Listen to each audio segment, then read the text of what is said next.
එන්නේ Let's Talk Tech අපේ YouTube segment එක සමග. අද අපිත් එක්ක ඉන්න විශේෂ පුද්ගලයෙක් ඒ තමයි ජයංග. අපේ product manager digital signature solution එක ගැන කතා කරන්න. අපි බලමු අද ජයංගට මොනවද කියන්න තියෙන කියලා digital signature solution එක ගැන. Hello ජයංග, කොහොමද ආට? හොඳයි. Simple answer එකක්. හරි. අපි අපේ first question එකට දාස්සේ පළවෙනි ප්‍රශ්නට දැන් digital signatures කිව්වම මේ දවස්වල තියෙන trending topic එකක්. හැබැයි ගොඩක් අය තියෙන ප්‍රශ්නයක් තමයි digital signatures වලට legal validity එක නැත්නම් නීතිමය වශයෙන් validity එකක් තියෙනවද කියන එක ගොඩක් අය තියෙන ප්‍රශ්නයක්. එතකොට අපේ ෆයින්ටෙක් ආයතනයේ digital signature සම්බන්ධ අපේ product manager හැටියට ඔයාට මේ confusion එක මේ මිනිස්සුන්ගේ තියෙන ඒ මතය වැරදි කියලා කියන්න ඔයාට තියෙන සාධාරණ ඒක ගොඩක් වැදගත් ප්‍රශ්නයක් තමයි. මොකද ගොඩක් කට්ටියට digital signature එක ගැන තියෙන ගොඩක් අඩු knowledge එකක්.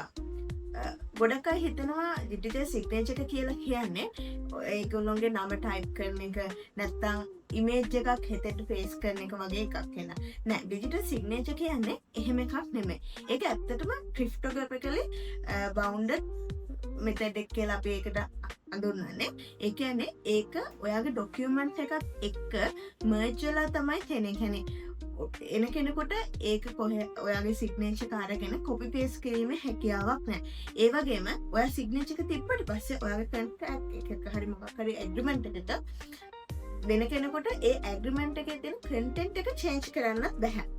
ඒ වගේ එකක් තමයි ඇත්තටම ඩිජිටල් සිග්නේචර් එකකින් වෙන්නේ. මම දැන් සාම්ප්‍රදායික අක්ෂර කිරීම නැත්නම් traditional signing කියන එකත් digital signing අතර තියෙන මම හිතන්නේ වෙනස දැන් ගොඩක් පැහැදිලිව අපේ audience එකට දැනෙන්නේ නැති. මොකද ගොඩක් අය තියෙන ප්‍රශ්නයක් තමයි ඇයි අපිට traditional signing තියේදී අය අපිට digital signatures වල මාරු වෙන්නේ. අපිට මෙතන trust එකක් නැහැ. අපිට විශ්වාසයක් නැහැ කියන එක තියෙනවා. දැන් ජයංගගේ පැහැදිලි කිරීම ලොකු අවබෝධයක් සහ දැනුමක් ලබා දෙන්න නැති අපේ audience එකට. hi ජයංග. අපි අපේ ඊළඟ ප්‍රශ්නට යමු. අපි හිතමු මම තමයි සයින් කරන්නේ ඩොකියුමන්ට් එක. හැබැයි මේ සයින් කරන්නේ මමමයි කියලා. කොහොමද එහා කොනේ ඉන්නේ කියලා දැනගන්නේ? එහා පාර්ශවය කොහොමද දැනගන්නේ මේ ඇත්තටම සයින් කරේ මමද?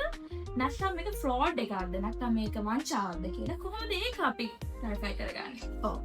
ඒක මෙහෙමයි වෙන්නේ. ඇත්තටම දැන් අපි ෆිසිකල් ඩොකියුමන්ට් එකක් සයින් කරද්දී අපි ඒ පර්සන් ඉස්සරහ තමයි සයින් කරන්නේ. එතකොට ෆේස් ටු ෆේස් අපි දකිනවා මෙයා තමයි හරියටම සයින් කරන්නේ කියලා. හැබැයි අපි ඩිජිටල් වර්ල්ඩ් එකට යද්දී ඒක චේන්ජ් වෙනවා. ඒක මම උදාහරණයක් විදිහට මෙහෙම කිව්වොත් අපි බිල්ඩින් එකක් ඇතුළට යනවා. අපි බිල්ඩින් එකක් ඇතුළට යද්දී අපි කියනවා අපි ආවේ මේ පර්සන්ව හම්බෙන්න කියලා. එහෙම කිව්ව පළියට අපිට ඒ බිල්ඩින් එක ඇතුළට යන්න දෙන්නේ නැහැ. එතකොට අපේ ඩෙන්ටිටි චෙක් කරනවා.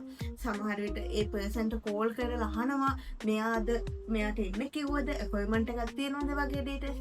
ඒ වගේ එකක් තමයි ඇත්තටම ඩිජිටල් සිග්නේචර් එකක් කිනුත් වෙන්නේ. ඩිජිටල් සිග්නේචර් එකකදී ඔයා සයින් කරන්න කලින් ඔයා හරියටම එයාද කියලා අයිඩෙන්ටිෆයි කරගන්න අපිට ඩිෆරන්ට් මෙතඩ් තියෙනවා. සමහර වෙලාවට කී එකක් දෙන්න පුළුවන්.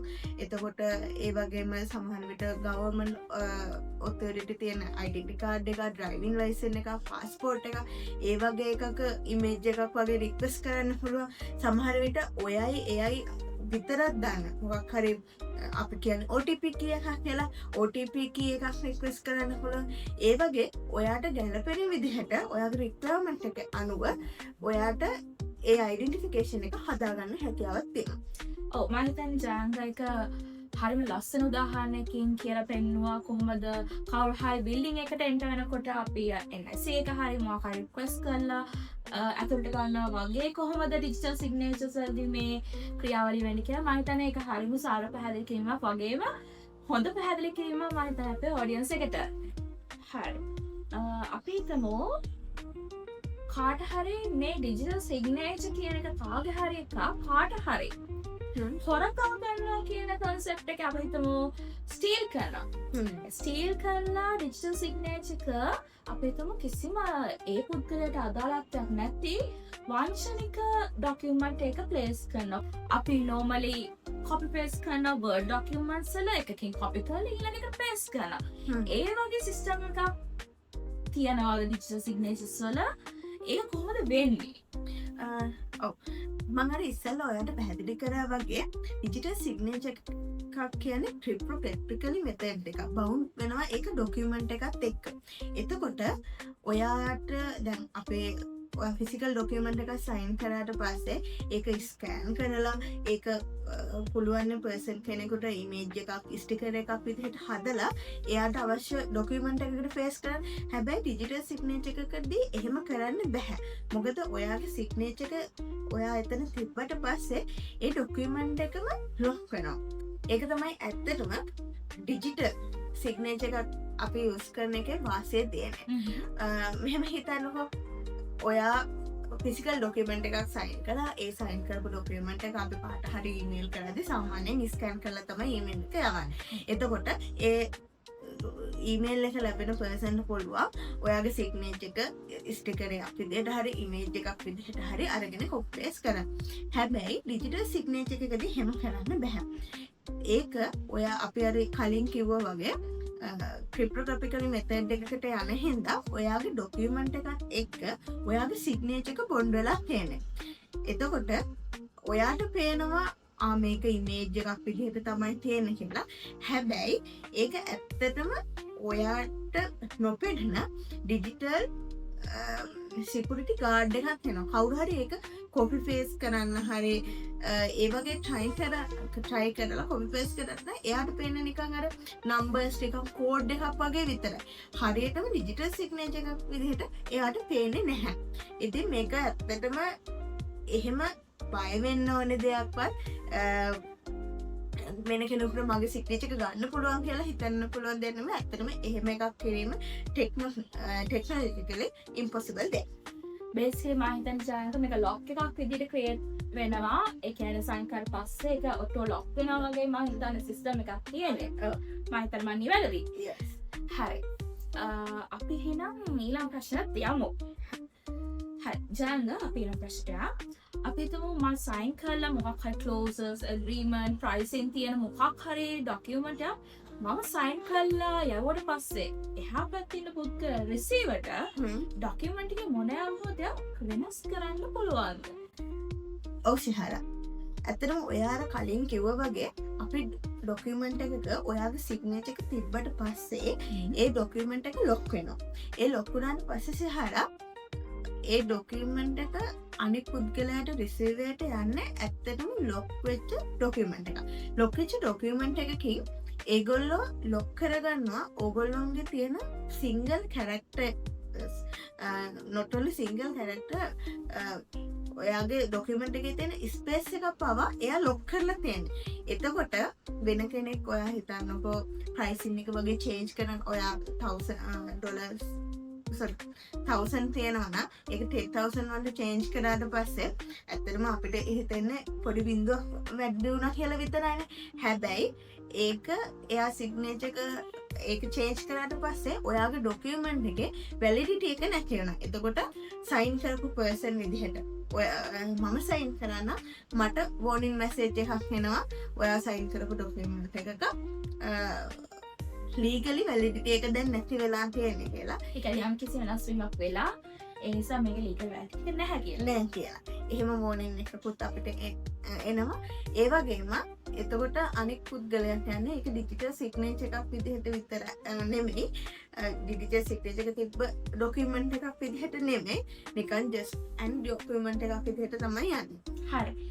මම හිතන්නේ හොඳ එක්ස්ප්ලනේෂන් එකක් මට පේන විදිහට ජයන්ත දැන් මේක ට්‍රැඩිෂනල් සයින් වලටත් වඩා එහා ගියපු හරිම ට්‍රස්ට්වර්ති ප්‍රොසෙස් එකක් වගේ මට පේන්නේ. මොකද දැන් තාක්ෂණයේ දියුණු වීමත් සමග අපි මම හිතන්නේ අපේ වැඩ පහසු වෙන්න තමයි මේ වගේ ටෙක්නොලොජිස් ඩිජිටල් සිග්නේචර්ස් ටූල්ස් ඇවිල්ලා තියෙන්නේ.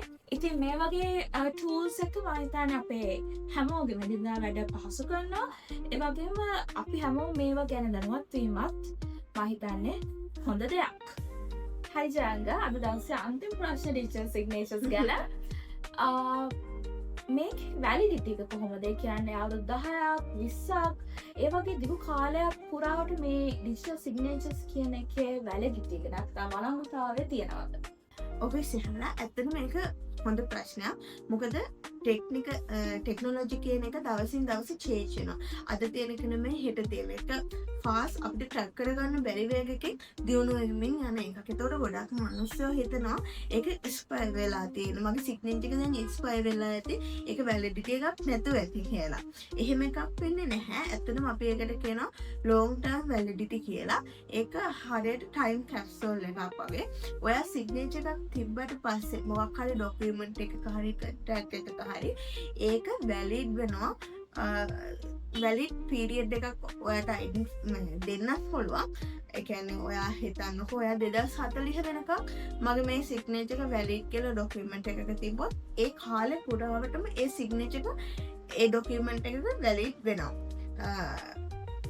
ඒ වගේම ඔයාට එහෙම නැතුව එහෙම ටයිම් පීරියඩ් එකක් දෙන්නේ නැතුව තිබ්බත් ඔයා ඊට පස්සේ ආපහු ඒ ડોකියුමන්ට් එක යූස් කරනවා නම් මොනෑම හෝ අවස්ථාවක ඒ අවස්ථාවේදී මම අර කිව්වා වගේ අපිට තියෙන ඔතෙන්ටිකේෂන් මෙතඩ් ඒ වගේ මෙතඩ් වලින් ඔයාමයි කියලා එයා අයිඩෙන්ටිෆයි කරගෙන ඒ ડોකියුමන්ට් එකේ සිග්නේචර් එකේ වැලිඩිටි එක තියාගන්න පුළුවන්. මම හිතන්නේ ඒක ලොකු එක්ස්ප්ලනේෂන් එකක් ලොකු පැහැදිලි කිරීමක්. මම හිතන්නේ හැමෝගෙම දැනුවත් වීම සහ අවබෝධය පිණිස මම හිතන්නේ ඒක සෑහෙන්න හොඳ එක්ස්ප්ලනේෂන් එකක්. හරි. එහෙනම් ජංග මට කියන්න දැන් ෆයින්ටෙක් කන්සල්ටන්සි ආයතනයොත් මේ වගේ ඩිජිටල් සිග්නේචර්ස් මම හිතන්නේ සොලියුෂන්ස් තියෙනවා. කොහොමද කාට හරි අපි හිතමු ව්‍යාපාරයකට හරි මොකක් හරි එන්ටිටි එකකට හරි ඩිජිටල් සිග්නේචර්ස් කියන සොලියුෂන් එක ගැන දැනගන්න ඕන හරි හෝ ඩිමොන්ස්ට්‍රේෂන් එකක් ලබා ගන්න ඕන කොහොමද මේක කරගන්නේ? ඇත්තටම එක හරි සිම්පල් මෙතඩ් එකක් සිහලා ඔය කාට හරි අපේ ඩිජිටල් සිග්නේචර් සොලියුෂන්ස් ඕන එයාලට පුළුවන් අපේ වෙබ්සයිට් එක through අපිව කන්ටැක්ට් කරන්න නැත්නම් අපේ හොට්ලයින් එක through අපිව කන්ටැක්ට් කරන්න හැකියාවක් තියෙනවා. thank you ජයංග. මම හිතන්නේ හරිම ඵලදායි නැත්නම් fruitful session එකක් අද තිබ්බේ. ජයංග ඔය කාලෙට ඔයා ආශා කරගත්ත දනවට ගොඩක් ස්තුතියි. Let's Talk Tech වැඩසටහන නැත්නම් සෙග්මන්ට් එක අදට මෙතනින් අවසන්. තවත් අලුත් සෙග්මන්ට් එකක් එක්ක Let's Talk Tech within හමු වෙමු.